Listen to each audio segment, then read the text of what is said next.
Welcome to the Crystal Zinn podcast. I believe our bodies are a living map of the entire universe. All the answers reside within. Remember, you are sovereign, whole, and infinitely valuable. And the best gift we can give to the world is our own healing. Join me as we explore holistic tools, spiritual practices, and paradigms that are shifting the way people experience life, business, and relationships.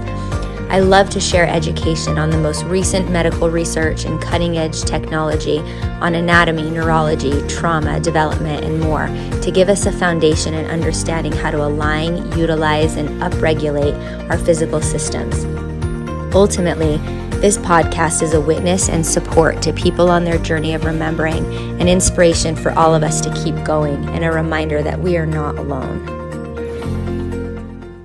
Welcome to the Crystal Zinn podcast. Today I have Keri Moon with me. Welcome, Keri. Hello. Thanks for having me. Thanks for coming. You guys might be interested in this really fun, quick overview of how we met in an orthodontist office. and was one of those people where you kind of just walk in and you're like, oh, they know something. Oh, I know them. Kind of experience. The moment we started talking, I was like, oh, she sees me. Yeah. She sees me without the exchange of any words. Like, you saw me at a level that I don't know that I have experienced from someone else ever before, right? Like, I know there are people that once we've had a conversation, they know me a little more. Mm-hmm. They see me. Mm-hmm. I think you are the only person that I have met that it was like that instant, like, oh my gosh, she sees me in the way that I wrap these little kids up, right? Because at my work, right? Like, it's very important to me that like the little kids that come in feel wrapped with love and feel safe and feel like this is going to be a fun experience, right? I work in an orthodontic office. Kids are scared to come get braces on, right? Yeah. And so I know, like, for some people that may seem like a not an important level to like wrap kids up with love. It's so important to me and who I am. I do it on a daily basis, and that you instantly saw me wrap your kids up with love, right? That makes a lot of sense, because that is such a big important thing for me, and I didn't realize you maybe hadn't experienced that before, but yeah, now that's making a lot of sense. Thank you for sharing that. Yeah. That's also the best introduction I could have ever given of you, because that seemed like the most important thing I noticed about you. It's super right off the bat. Yes. Was like there's some understanding and layers here that are just a little bit, that are just really special and sacred. So then from there, we just talked book club, friendships, retreating, coffee. Yeah. So that is also why I asked you to come today, just because of the conversations we can have move so quickly and are so elevated, and have some ideas that feel really important to the collective and to clients and people that ask me things and come to me a lot. And so that's why I was like, gosh, it just feels like so much. It could be of so much service if you are willing to shine the light in this way and put it out there for whoever may listen. So thank you for that, for sure. And also, what will help direct our conversation is my listeners know what we always do is just tune in right at the beginning. And then I will ask you a lot of questions and you can flow. And today, you guys, me and Keri have been talking about the theme of just deep surrender and acceptance, in little ways that help uplift your life, but in really big, important, heavy, feeling alone, big capital T trauma ways. How do we access that surrender? What does that feel like? And that you're not alone in that. So we're going to talk about probably surrender and acceptance. And anything else you need to hear will come up. Sure. Yeah. Right? And all of that flows right into forgiveness. I don't know that any of those can exist without the other. Yeah, it's automatic, right? Mm-hmm. There's just so much depth in these simple phrases that we've heard from the Buddha and these things. To understand all is to forgive all. It's like, that's pretty, that's nice. And once it happens to you in a deep, multi-dimensional, multi-ancestral and worldly way in your body, you're like, oh, yeah, okay, oh, yeah, oh, that's what that means. Uh-huh. Yeah, you're right. There's the words are not as accurate. So we'll do the best we can with our words today as we were talking to be accurate. And I love that you mentioned that. Surrender, acceptance, and forgiveness really can't be pulled apart. They're just ways to describe different edges of the same concept. Yes. So this is what we do. Okay. If you're in a place where it's safe to do so, just go ahead and close your eyes. And if not, take an inward gaze and observe your first breath.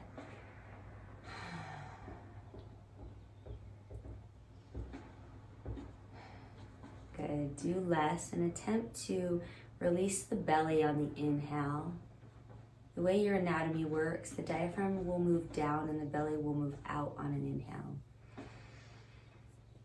If you are in a place where you can place your hand just underneath your ribs or on your heart or both, you'll feel the directional anatomy of your breath coincides with your energetic centers perfectly, intuitively, with a lot of wisdom. So just listen to the body. Where does it move to get a deep inhale?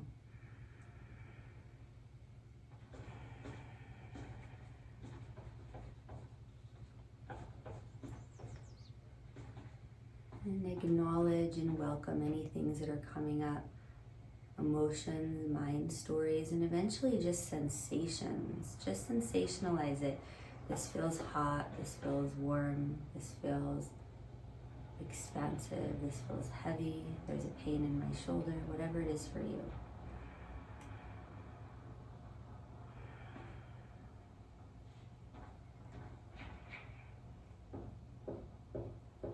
One of my shamans says if you picture the color gold or bright yellow light, your brain cannot access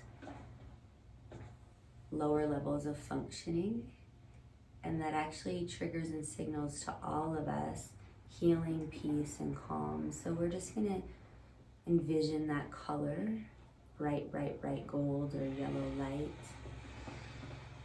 And in your own intuitive way, as your own medicine practitioner and your own intuition and spiritual gifts, you're just gonna move that around your body or expand it or bring in a vision that seems pertinent to the way you work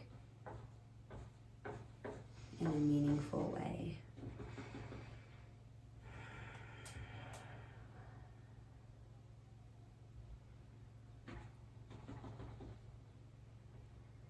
So as always, if you need more time, just hit pause on this until you complete this practice for yourself. This in and of itself is more important than anything we could say to you.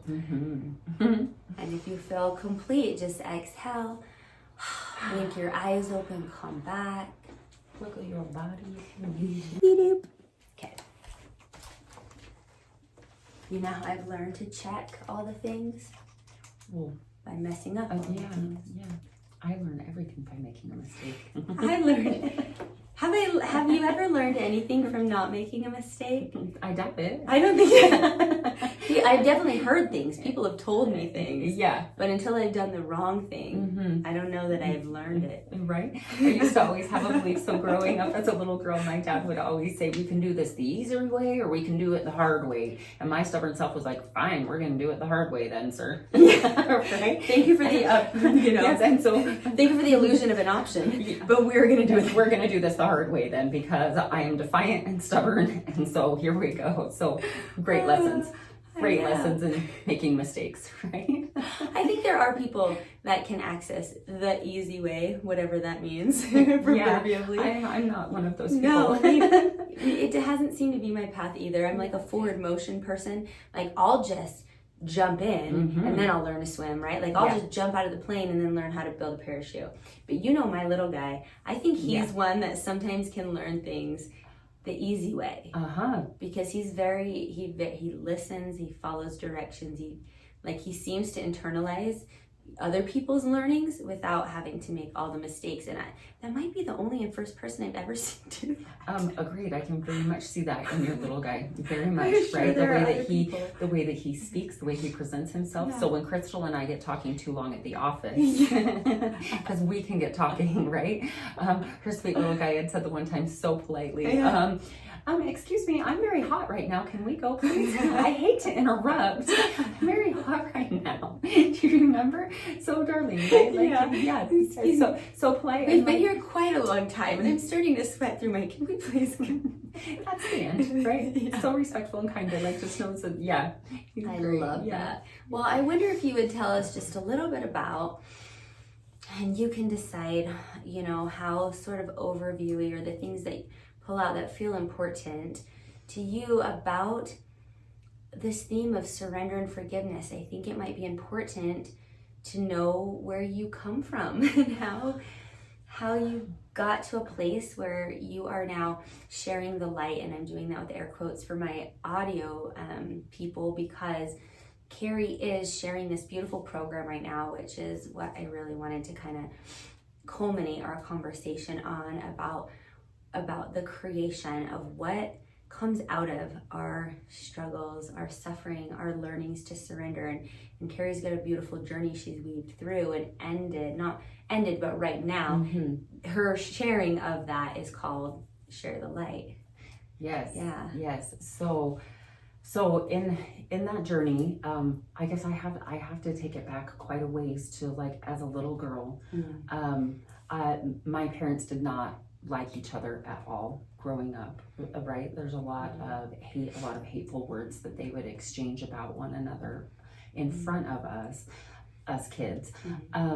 And for who I am, looking back now, I can see that I absorbed that hate, right? And it eventually put me into chaos, right? Because I was just surrounded by, I'm not naturally an angry, hateful person, but I was surrounded by a lot of those, for how it feels for me, it was a frequency, right? The frequency of anger, the frequency of hate, the frequency of both of them feeling misunderstood and hurt by the other, needing an apology from the other, but unintentionally casting just judgment everywhere, right? And the frequency of that caused all sorts of turmoil.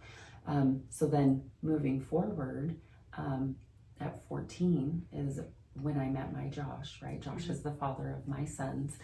And I latched onto him because I didn't feel any of that frequency of hate and anger and misunderstood and judgment didn't exist there, right? So as this young girl at 14, I latched on, not recognizing at the time, right? I'm 14, right? Like who even recognizes that's what it is? And when I latched onto him for dear life is what it felt like, is when there was a disconnect from my parents. I no longer could tolerate being around them. I couldn't. Like, I feel like at that time, like the capacity to be in that energy, it couldn't exist any longer, right?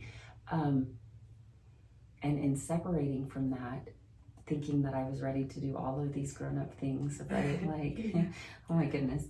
And becoming a mom at a very young age, I was so excited to be a mom. I was 16 when I found out I was pregnant with my Caden, and there was zero fear in me to become a mom. Zero fear at 16. I can't even explain it. Because if you fast forward 10 years and I was a single mom and pregnant with my Chloe, I was terrified to be a mom, a single mom of 3 kids, because I knew what it was going to take, right? So ignorance is bliss, maybe. So within all of that shift, then we had my Jackson when I was 18, and then Josh passed away when I was 20 years old, and he was 22, and he left suddenly and tragically, and it sucked everything that I thought my life was going to be, everything that I thought that I was, everything that I thought was going to be, died with him. And in that tragic, chaotic space, I had no space for a higher power. I had no space for God. I had no space to believe I was mad, right? So that frequency of anger came back in so strongly and took over. didn't allow me to be forgiving of my parents, didn't allow me to give my parents any grace for that they did the best that they could with what they knew and what they had experienced at the time. I have that capacity now, but at that young age, I didn't have any of that. I was just so full of anger.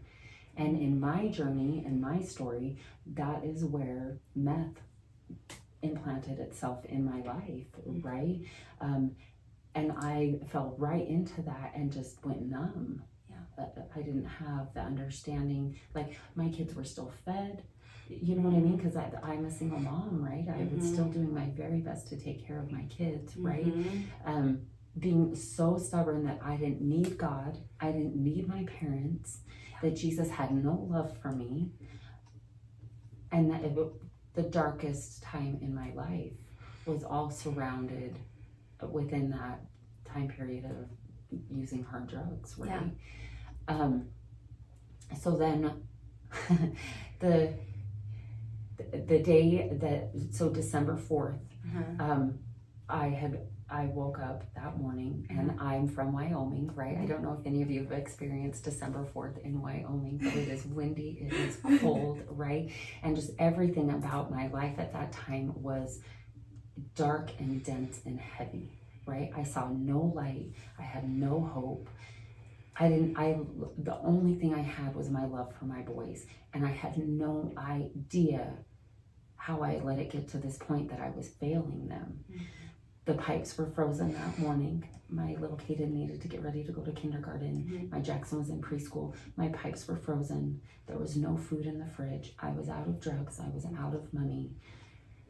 And that is the first time in my life that I know that, like, because I crumpled. I don't even want to say I hit my knees. I crumpled to the ground and just sobbed and just surrendered, like, I can't do this by myself. Please help me. I don't know what to do. And since that day, obviously there's a huge journey in detoxing from hard drugs, right? That I don't feel like we need to go all into all of that. But that moment of surrender is a very, it is still a very vivid feeling in my body of that moment of like, please help me, because these boys deserve better. I'm all they have, and I know they deserve so much more than what I'm capable of giving them right now.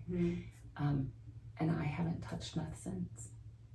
Wow. Not a single relapse, not a single, which for anyone who knows anything about recovery and addiction, I feel by the grace of God that I can say that now, that is how my story with recovering from that goes.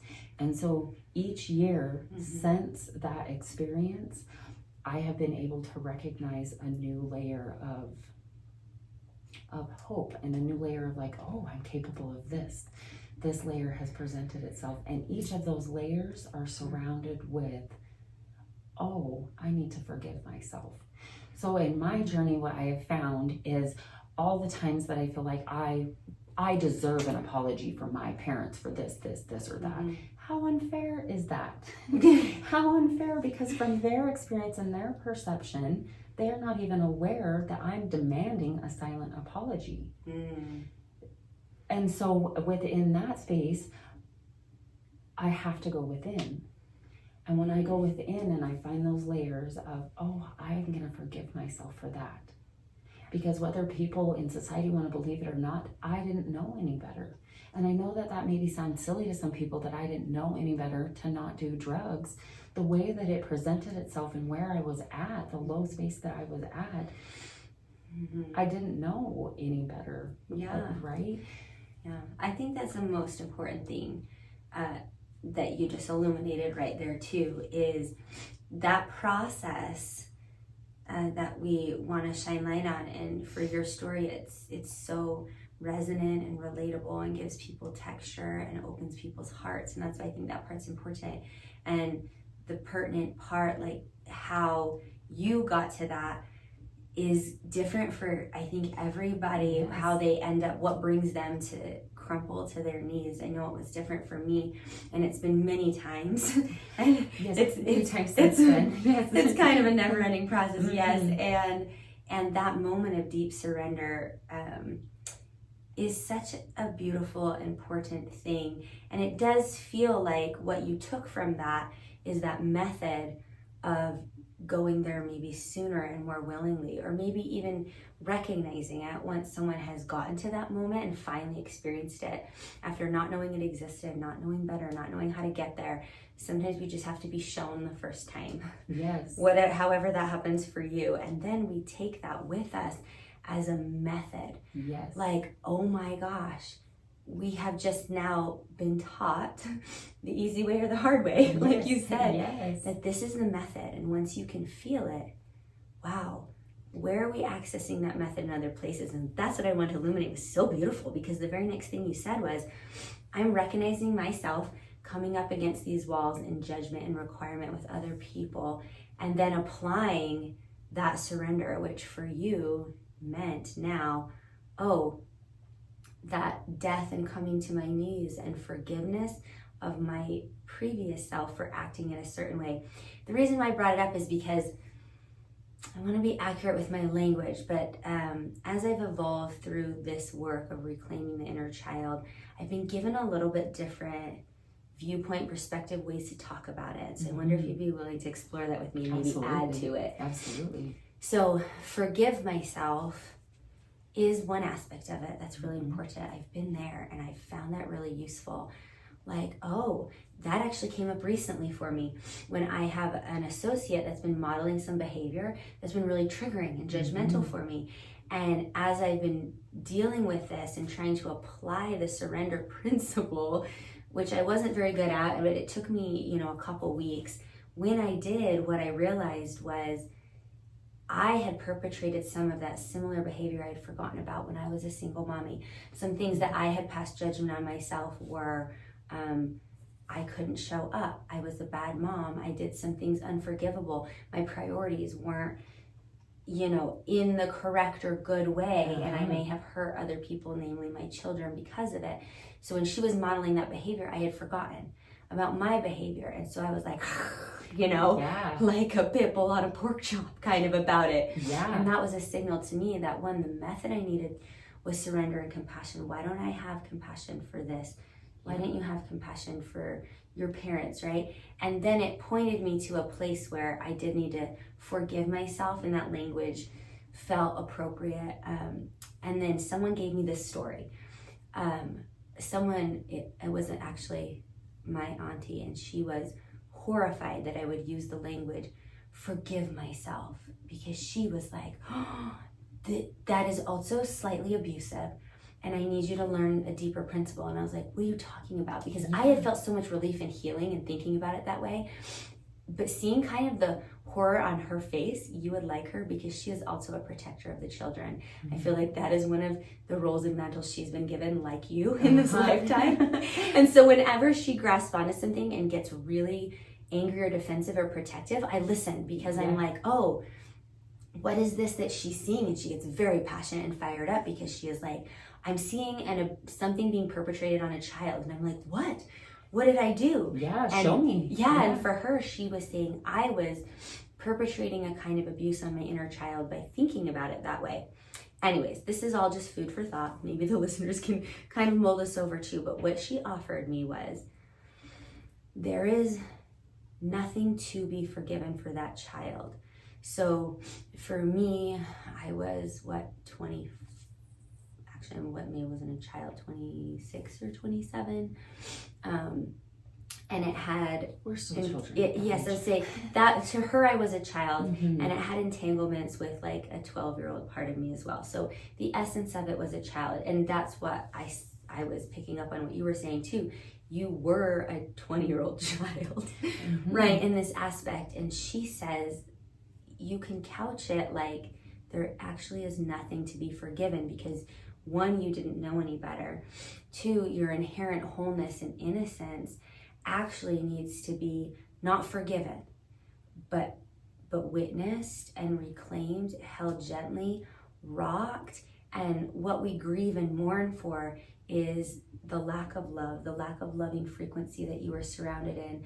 Like, like it's a grief, it's not a forgiveness. It's a, oh, poor baby, you fell and skinned your knee. Like you didn't have what you needed. You're starving. Because you don't have food.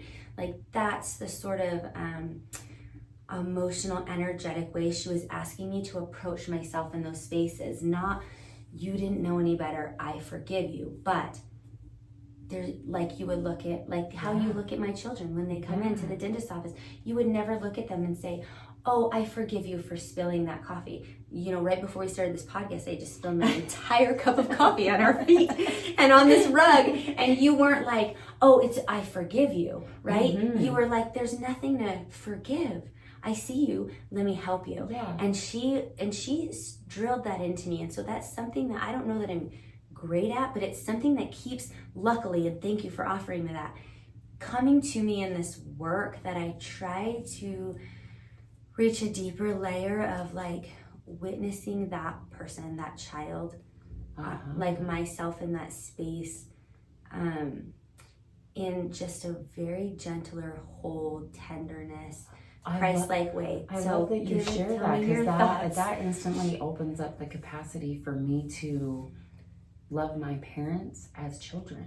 Oh, I hadn't thought of that. And so as I've been working through those areas where I unintentionally was harshly judging my parents, I've worked really hard to, like, oh, let me change that. Like, I don't judge you. Let me offer you grace. Because as I found God, his grace and Jesus' love for me has changed the frequency there. So I can offer more grace and understanding to my parents. And I love that you share that, because that may be the first time ever that, just as you were speaking, I, like, saw my dad as a little boy. In my mind, right? I can see my mom as a little girl. And who's to say, on my experience as a little girl, I think I needed more. I know I needed more emotional support than they were capable of offering. They weren't capable of it, right? And there were years and years that I held that against them. Silently from those words, but my actions, right? Like, I was a hard teenager because I was in chaos, right? Like, I didn't know how to control any of those things. So I love that you share that, because the visual as you shared that as both of my parents as little kids, like, I can embrace them as I am the protector of the children, right? And I know I agreed to come here and be their oldest daughter for so many reasons. I have so much love for my parents, right? And so that just opened up a whole nother level, just in that very brief moment, a whole new level of, like, love that I have for them, because I can view them as little kids now. So high five to your auntie. Yeah, thank you. I love that people are so connected and insightful, because I would have never viewed it as a way, because I worked a long time to not beat myself up and forgive myself for not being the mother that I intended to be for those boys, for my boys, right? Same. And so in the forgiving myself for not doing better, I love that that's, like, a new layer of that.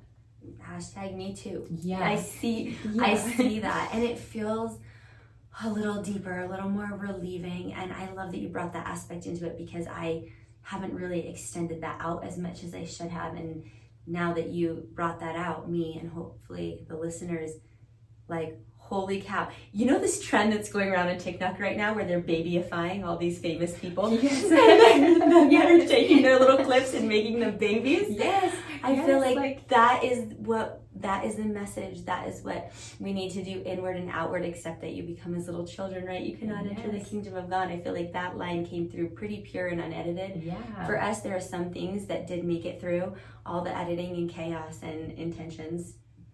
Malicious intentions, I don't know, conspiracy theories. There are some lines that I feel like are beautiful that have come through, and that's what it reminded me of, is that TikTok trend. If we just went out into the world and we thought of anybody we have been angry at in the last little baby, and making them a little baby in AI, and then having them, you know, having your parents argue with each other as their baby avatars, or have these people that I think have perpetrated such horrific things against me and my soul, or people I've loved.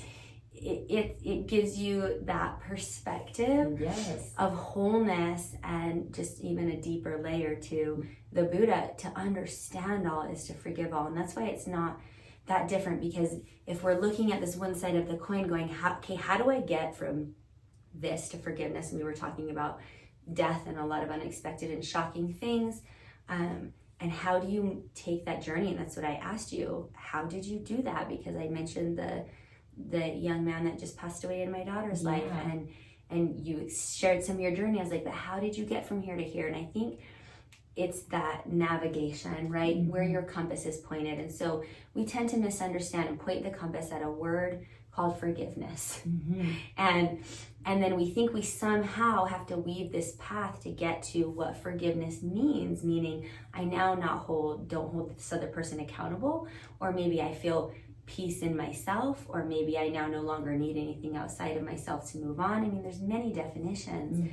And if we're pointed there and we kind of misunderstand that that's a symptom of the greater inner change and the act of surrender and acceptance, then we're trying to bypass the method by which we'll feel forgiveness, right? And I think that is another thing we wanted to talk about is, you mentioned so much judgment, and judgment being our messenger of not surrendering and not accepting. And so they can't reach forgiveness. And what I have noticed as I'm going through this journey and I'm learning, and it truly feels like growth to me, right? As I'm growing as a person and that capacity within me is opening, I'm starting to recognize that, like, oh, I wasn't actually being judged. Maybe I felt judged, but that's because I was casting judgment. It all comes back in my experience. If I go within, the answer is in there, and I can take accountability for what part of that is mine. Yes. And then when I shut down that frequency of judgment and then go to that exact same person, that exact same situation, that exact same church, that exact same political conversation, whatever it is, when I have stopped my judgment, it no longer exists. Yeah, you don't feel that anymore. I don't feel it coming from the other side. So beautiful. And like I said, I always just tag back to those simple phrases that can stick in people's minds. Like the thing I sent you that I saw my friend Amy share that week, we were talking about all that judgment, when she said, our judgments are holding other people responsible for agreements that they may have never made. Yes. And how unfair. How unfair, right? And so when I had some of those realizations of how unfair I was being, I was like, oh, Keri, check yourself, right? And that internal check yourself was, I'm so grateful I have the capacity to do that now. When I was younger, I most certainly did not, right? Did these people agree to come here and give you this or say this or treat you a certain way? Like, you know, did this person even agree to like not have trauma and ADHD and show up like that? I mean, even if they verbally agreed to it, even if they verbally said, yes, I'll enter into this contract with you and do it, still there's judgment surrounding changing your mind or letting somebody down, right? Like there's so many layers here so that many we layers. apply to ourselves. We can apply to our younger selves, which exemplifies the idea that forgiveness actually isn't an act, it's just the symptom later of the surrender and acceptance. And I have to share that like a ton of that healing for me, a ton of that process was in cord work. Energetically going into that cord between my mother and me and asking the angels, like, please remove that judgment from there. It no longer gets to exist here, right? And then I tap into that cord between me and my dad, and the compassion that I have for my dad, right? And it's very different than with my mom, right? A very different cord work. And when within that cord, when I send love and understanding, forgiveness at whatever level that was, the outcome of that is like, my big brother got married last August, right? I was very nervous to like be in a space where my dad and stepmom and my mom were all going to be in the same space because of maybe stories that I made up from when I was younger, how it felt when I was younger, right? And we're all in the space. And when my mom and dad gave each other a hug that day, I maybe was the only person who noticed it. Which is fine because I needed it so much. And when they gave each other that tender hug, I felt all of those years of that hate and discontent melt away. Wow. It all went away, right? And so I believe in that cord work and the energy and the momentum that if we're open to it, that we can add to that, right? Because not necessarily would, I don't know about everybody else's parents, but not necessarily, this isn't a conversation I feel like I can have with my parents. Right.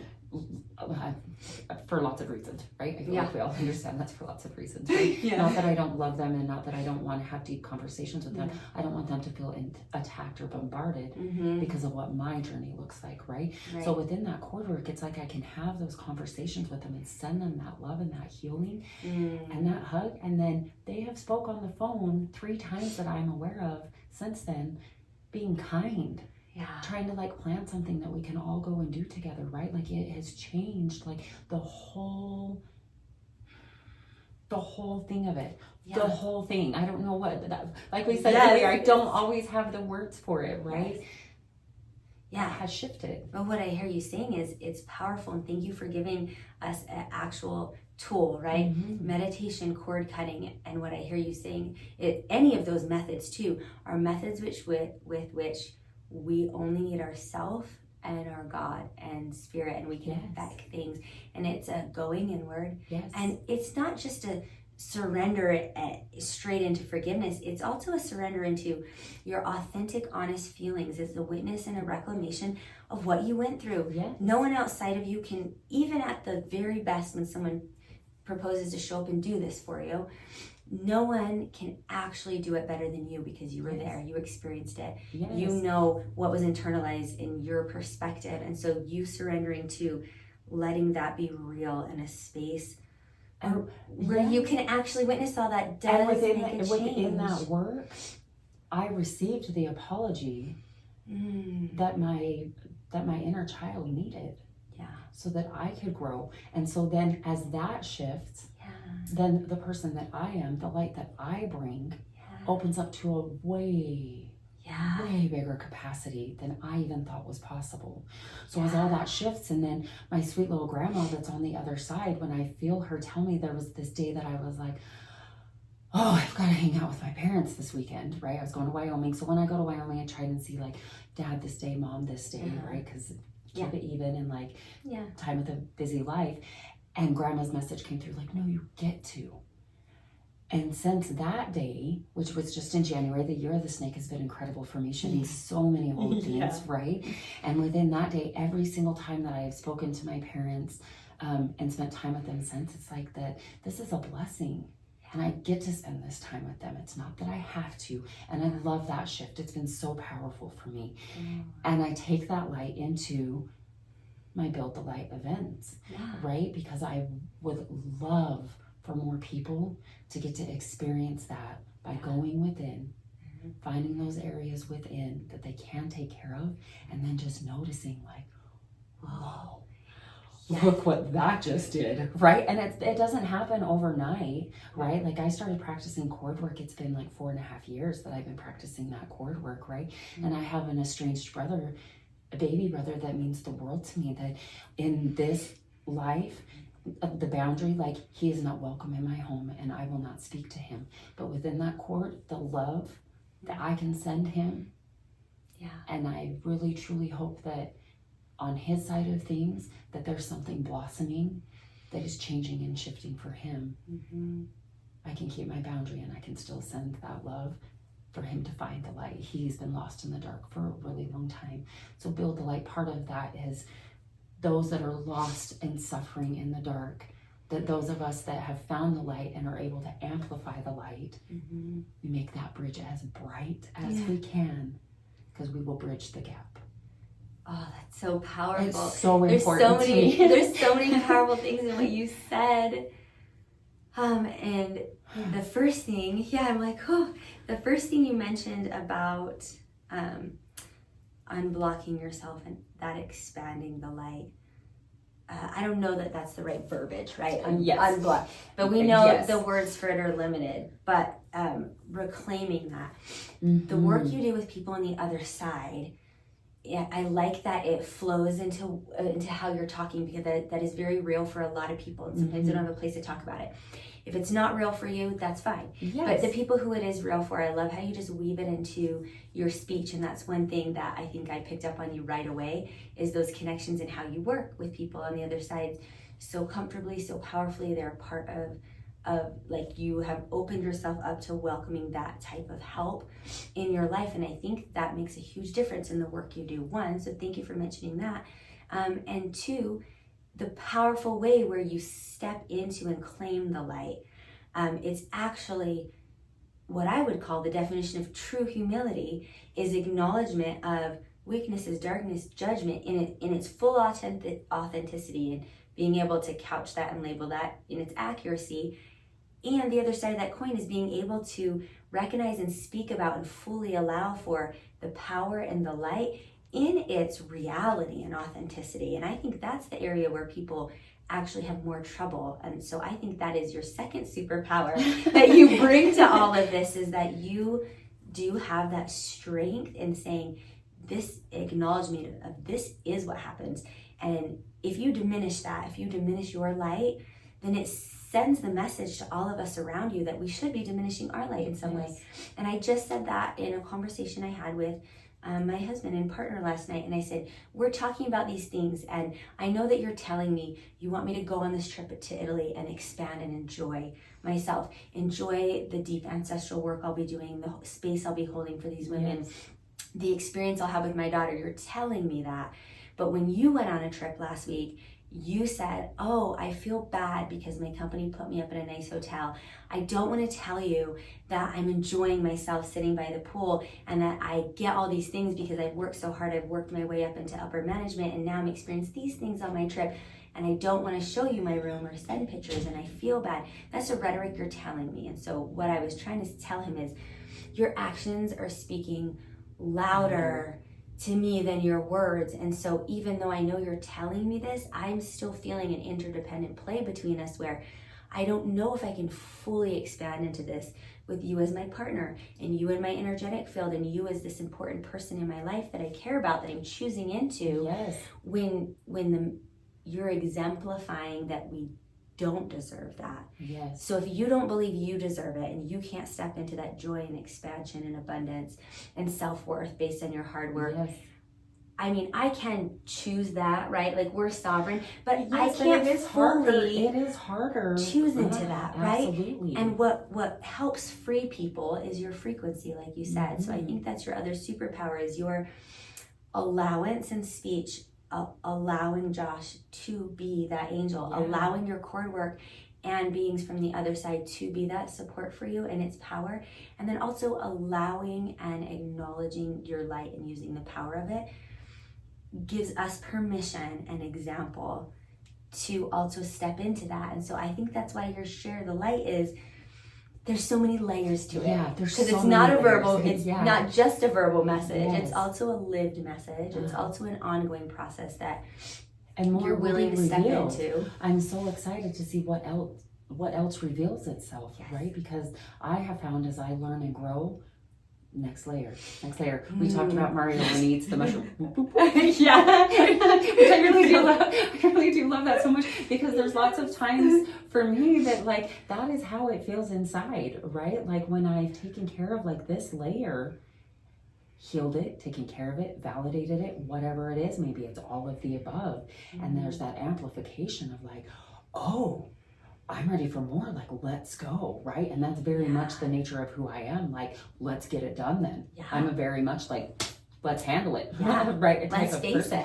So if someone's feeling, what's the word? Constrained or restricted or stuck in their offerings or the way they want to feel, and they're noticing these symptoms of judgment or anger, one really common thing is, I feel like, for people, I feel like I'm overgiving and over compassioning and overdoing all of these things.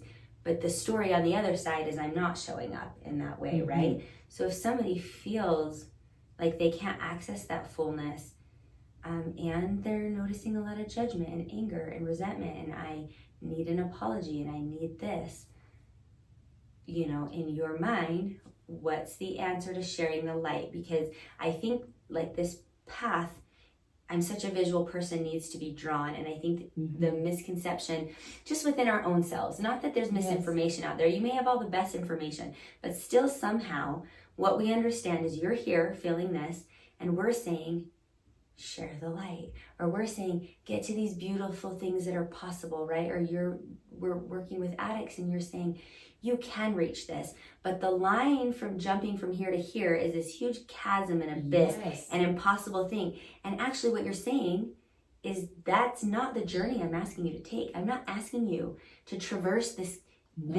cavern or grow wings and learn how to fly. Like, I'm not asking that impossible journey. I'm asking you to apply these methods that actually take you a different way around, right? Yes, deeper, like go within. Mm-hmm. Go within. And I had to find, like, go within, but not by myself. Mm-hmm. Right? Like, it really was like when I finally did, like, that morning, December 4th, right? When I crumpled to my knees, I'm in a very old, worn down trailer, right? Like I'm a country girl from the trailer park, right? Like, for reals, right? And that is where I found God, right? And not everyone is capable of believing in God, and I honor that at the fullest level. So find a power greater than yourself that you can believe in, that you take internally with you. See what that opens up for you. And there will be so many different layers, because also, like, when I recognized that in my body, my parents' hate for one another, let me try that again. My parents' hate for one another was stuck in my body. And when I recognized that it was there and that's what it was, I knew what it was. I felt it rattling inside of me. It was after I had done the first breathwork session I'd ever been introduced to. And it was just a rattling, right on fire. And I reached out to a Reiki practitioner and said, I know that's what this is. Please help me get it out. I don't know how to get it out. I had identified it. And within that session, like, that hate has no longer existed. And I don't believe it exists within my parents any longer either. Because when we do this type of work and we do that healing, it goes, I don't know all the right words, but it goes backwards, it goes forwards, it goes up, it goes down, it goes in every single direction that we need it to. And I feel that very much confirmed from my grandmothers on the other side. I feel them very much like, keep going. That is always our message. Keep going. We believe in you. Don't give up. So for any of the listeners that feel like maybe that's a space that they're stuck in and they're not quite sure, like, we hear about all these tools in the toolbox. How do I obtain the tools? Right? In my experience, it was going within with the help of a power greater than myself. Finding some healing modalities, like Reiki's beautiful. Oh, right? That's such a Like, good message. Reiki's so beautiful. Like, find yourself a good Reiki practitioner. I was gonna say that, and it's a hard thing. I think that's why it's hard, because you can't hand someone a tool. Like, also because I believe that's magnetized also from the inside out. So my advice is always put out the intention for help. Call out for help, even if it's mental, even if it's actually verbal or on a message online. But when you put the intention out for help, that will be met on the other side, and I can't necessarily say what that will be for you. And so we can say, oh, Reiki practitioners are wonderful, but you may put out that call of help and it may show up. Grandma Barbara may be walking down the road and hand you a piece of advice. I mean, that's happened to me too. The weirdest things have happened that hand me the answer. So I don't want to limit anybody's brain. But I do want to say, call out. And that's such a beautiful message. You know, for better or for worse, the answer is you actually can't do it alone. And I think that's a really important thing to say. Because it is the core of the human wound, which is aloneness. So the fact that you can't heal alone is also, therein lies your answer, right? And so your answer is, don't be alone. And you have to choose into that. And there is a power there that needs to be understood. And so I hope to, say that message in a powerful way and reflect that message back to you, because that's the message you just gave us, was when I finally crumpled, I did not go inward alone, because the truth is, if you had stayed in that space of I'm alone, that wouldn't have been your moment of change on December 4th. It's the moment of reaching out for help and the promise that it will always be met with whatever is and I have to say, like, and that day when I crumpled and I went within and I asked for help, God sent my mom to my front door. And my mom showed up at my front door and scooped up me and my boys and took us to her house. And that's where I detoxed, right? That is who he sent. Yes, that's a beautiful shift. I agreed to be her daughter in the world. right, like there's a whole nother layer of like the beauty and the like power that comes within all of that, right? There's no way I could have done it on my own, right? But then also I feel like it might be valid to share with the listeners and anybody out there that is feeling the power of our conversation right now. There have been times in my life that I verbalize it as I had to go into hibernation.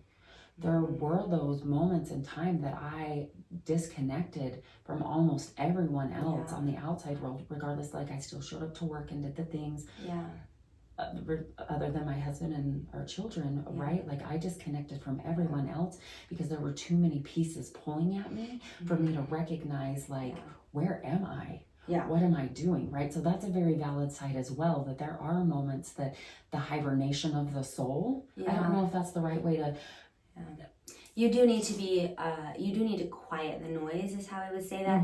Quiet, there is a part in healing where we are learning where we are connected and separate to other people. And a lot of times as children, we don't get that learning or training. And so it's valid to, I hear you saying that might be perceived as being alone when there's a space in your healing. And I would argue that that is a cyclical space.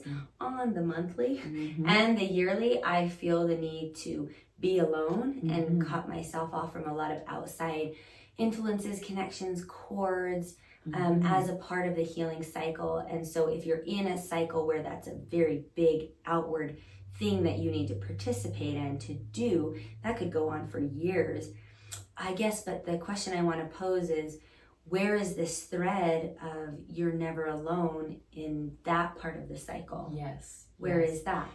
So for me, that part, that's where God is. Yeah. Right? Because even if I am not accepting of him, those years when I was in a space that I was not accepting of him, I was mad at him for a long time that he took Josh from me. Heartbroken that he was punishing me is truly how that felt, right? He was still always there.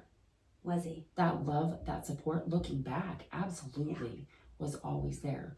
So within those spaces, whatever you call God, right? That's different for everyone, right? And I feel like it's so beautiful that that gets to be different for everyone. Yeah. In my experience, that's always been my truth as well. Yeah. Is even in those moments where even I may have verbally said out loud to you, I am all alone. Everyone has abandoned me. Yes. In my experience, that's not true. That's not true. That's never been true. In the moment, it really very real, right? Because like when I was mad at God that he took Josh and I was just this single mom, like all by myself with these two little boys that I'm supposed to help turn into men that are supposed to have these beautiful, wonderful lives. Like, I very much felt. Yeah, and how do you convey that in those moments? And I don't know if it's conveyable through another person. Like we are trying to raise the vibration, and maybe that's the way. It's just who you are in the space. But what you told in that story about when you finally stopped telling that story, crumpled to your knees and reached out, and all of that stuff immediately melted away. It's the rhetoric that we keep repeating that will mean something to someone if they haven't felt it yet. It will all come flooding back when you do feel it. And I think the most accurate language is a remembrance of wholeness, a realization of that there is something always with us, what you believe in, that we were never alone, and the conveying of the message of instant peace and healing, that there never was anything to forgive. That's the most accurate language I can find surrounding, Dr. Tuttle, like remembering wholeness. And that language will feel empty until you've had the experience that pulls it down for you. And so we're, the media is talk right now. The therapy is vibration. I don't know how much that can or cannot be felt through a screen, but I do know, like you said, it's felt in person, and it's one of your gifts, right? Of that power and that light. And I do know that I felt it really powerfully in person. So in connection, if getting yourself to a place, or like you said, just calling out and reaching for help actually brought a physical person to you, in a matter of 10 minutes. Crazy. Literally in a matter of 10 minutes. Now gosh. that's not the reality in every situation, right? But that's the power you hold. Yes. And if that's what's needed, yes, that's what I want to say. There is power in that. So if someone can call out for help in their mind or with their voice, put themselves in a physical position to, be in vibrational connection with a healing frequency, that is our way out. And I love that. And then I love that you feel like that's your mission. Allow yourself to be open to believe it. Yeah. So it fully resonates, right? Right? Like that when you can get to the level that you open that capacity of like, oh, I believe this to my core. And people can think I'm crazy. People can think that it's this or it's that or it's woo woo woo or whatever, right? Totally. Like, let that resonate. It's just powerful, right? Yeah. Thank you. Yes, I love that we got together and like, yes, to the listeners, I hope everybody can find some light. Yeah. Find some light. If you're lost in the dark, we're raising the vibration, right? Yeah, thank you for that conversation and that feeling and that power and message. If people want to follow and see when you feel called, some of your events are private, I know that. Some of your events you have been called to post them out there publicly. Yes. Is there a place people can follow you or reach out to you? Yes, so on Instagram, I'm Moon in the Mountains. I'm Keri Moon, right? Yeah. I love to be in the mountains, so Moon in the Mountains. I do need to be better about posting on social media. I have some weird block with social media that I'm working on. Yes, so June 13th is my next event, Build the Light. So but if people feel that heart resonance, they'll reach out. That's why I've done all my events. I'm like, after 20 years of eventing, I can put a lot of effort into going out and grasping things, and hard work does get rewarded. Yes. And I also know that no matter what I do, if someone's meant to hear it and something's meant to happen, someone will be there. They'll find it. They'll be there. And so for June 13th, there was just this realization of like, okay, Spirit, show me who's supposed to come. Mm-hmm. And I'm going to send it to the people that like crossed my mind that day. Mm-hmm. And we've got 7 spots left. Okay. Cool. Right? So like, and I felt that urge that like, okay, I'm going to post it on social media this weekend. Did? Yeah. Okay. Yeah, just this morning I was like, okay, I'm going to post it because it feels valid now that I gave the time, whatever that was. It's hard to explain it. It's hard to understand it. And sometimes I'm like, maybe I'm not supposed to understand. I'm just going to let go and let it flow. Right? And I think that was a perfect way too to segue into the end and to tag back to the reminder that I think we had so many ideas and so many things we talk about, but that idea that we said about surrender, maybe this will be about surrender. Yeah. And that is another example of a place of like, like, can you find in those moments, and can our voices be a reminder of whenever the things start feeling a little constricting, let go. Like that exhale. What if the answer in every situation was surrender? Is that what we're starting to discover? It probably 20 more years of this, are we going to be like knocking ourselves in the head, like listening to this being like, you thought you got it then, but now But hindsight, like talking about the previous surrender, right? Like in that moment, had we known how to do it, we would have done it. I don't think that we can, the experiences lead us to that, which amplify that, which make that more beautiful, right? So timing is divine. Beautifully said.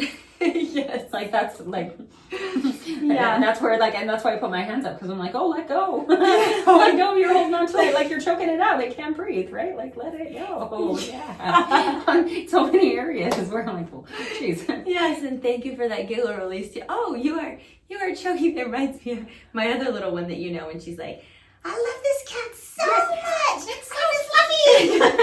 I just want to squeeze its head. And it's like, well, now that she's sort of learned to let go of the kitty and put the food on the ground, the kitty will come in. And now it sits with her when she watches TV on the couch, and you can see her. She'll kind of practice this surrender. She'll be like, look at the cat, it's sitting on her lap and she's eating her goldfish and watching her TV. She'll kind of put her hands up like this, because you can tell the urge, she's fighting the urge now that the cat's sitting on her lap to not grab the cat. Choke it with so much love, right? Yes. No, it's so real, right? That is literally all of us in that moment when we realize we have been joking. Yes. Thank you for that. Thank you for being here today. Thank you for having me. You guys know where you can find me, so I always just end with namaste. Yes. Thank you for listening. Connect with me on Instagram at Crystal Zinn Yoga. Subscribe on my website at crystalzinnyoga.com to receive tools and practices for your holistic journey and to be the first to know about offerings, workshops, trainings, and retreats. We live in powerful times that require courage, bravery, compassion, authenticity, community, and grounding. You're not alone. Check out my free content, classes, and meditations on YouTube under Crystal Zinn Yoga, and have a beautiful day. Sat Nam.